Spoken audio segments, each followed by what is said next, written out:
श्री कृष्ण के द्वारा बोले गए 15 अनमोल वचन जो आपकी जिंदगी बदल सकते हैं, बिना स्किप किए ध्यान से सुनिए।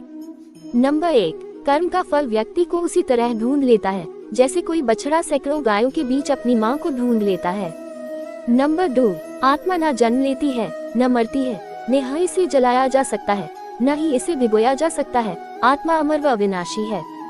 नंबर 3, इस संसार में कुछ भी स्थायी नहीं है। नंबर 4, आत्मा शरीर को वैसे ही छोड़ देती है जैसे मनुष्य पुराने कपड़ों को उतार कर नए कपड़े धारण कर लेता है। नंबर 5, मन शरीर का हिस्सा है।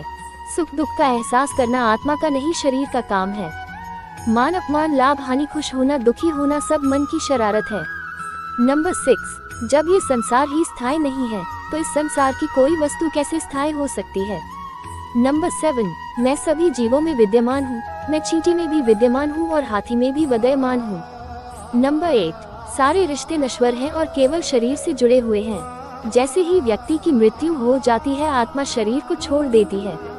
आत्मा का शरीर से जुड़े रिश्तों से कोई नाता नहीं रह जाता है।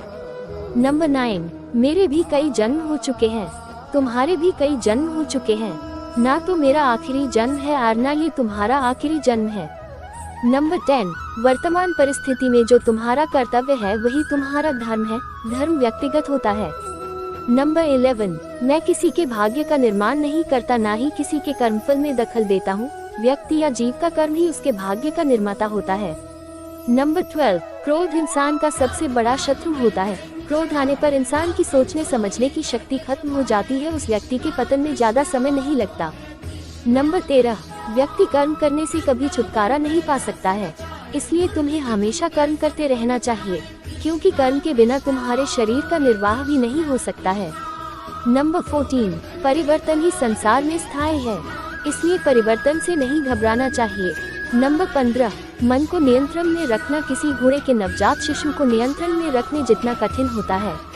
हाँ तो दोस्तों, ये गीता में बोले गए 15 अनमोल वचन जो आपकी जिंदगी बदल सकते हैं। ऐसे ही सुनने के लिए और मालूम करने के लिए हमारे चैनल को सब्सक्राइब करें और लाइक करें और कमेंट में बताएं क्या आपको कैसे लगे, और कमेंट में राधे राधे लिखें।